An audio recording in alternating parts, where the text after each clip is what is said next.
कार्यक्रम असतो, या व्यस्त कार्यक्रमातून त्यांनी वेळ काढून आपल्याला एक मोलाचं मार्गदर्शन केलं, भरपूर वेळ दिला, म्हणून मी आमच्या सगळ्यांच्या वतीनं साहेबांचे आभार मानतो. तसेच ह्या बक्षीस वितरणाचं संपूर्ण बक्षीस ज्यांनी उपलब्ध करून दिली, बक्षीस देऊन मुलांना प्रोत्साहन केलं, प्रेरणा दिली, त्या के फाउंडेशनच्या सर्व पदाधिकाऱ्यांचं आणि सर्व सदस्यांचं खरोखर मी मनस्वी आभार मानतो आणि आमच्या विद्यार्थ्यांच्या वतीनेही तुमचे खूप खूप आभार मानतो आणि असेच सहकार्य आम्हाला तुमचं मिळत राहो अशी इच्छा व्यक्त करतो.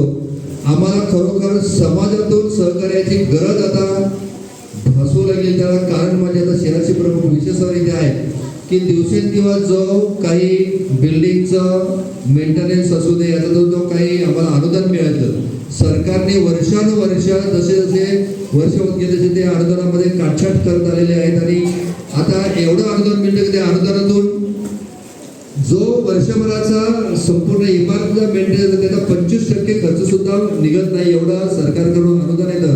मग एवढी मोठी बिल्डिंग आहे, भरपूर बिल्डिंग मेंटेन करते, अनेक प्रकारची कामं असतील, त्या कामासाठी लागणारा पैसा यासाठी आम्हाला तुमच्यासारख्या संघटनांचं खूप सहकार्याची गरज आहे. काटेकर साहेबांसारख्या व्यक्तींची गरज आहे. तर हे सहकार्याची मी अपेक्षा करतो आणि खरंच के फाउंडेशनच्या सर्व पदाधिकारी आणि सभासदांचा मी मनपूर्वक खूप खूप आभार मानतो. तसेच आमचे CRC प्रमुख विशेष सर बोबडे सर इथे उपस्थित झालेत, आमच्या कार्यक्रमाची शोभा वाढवले, या सगळ्यांचा पुनश्च एकदा आभार मानतो.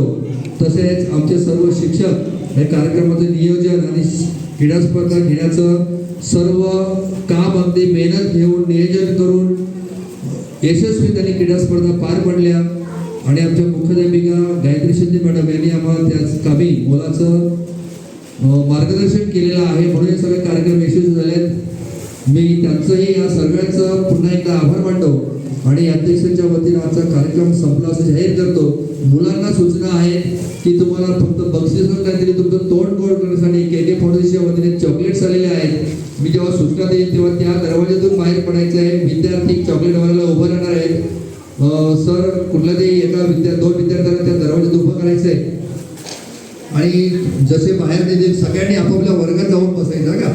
आमच्या सूचना येईपर्यंत वर्गातून बाहेर यायचं नाही, तिकडनं बाहेर पडायचं. मी जेव्हा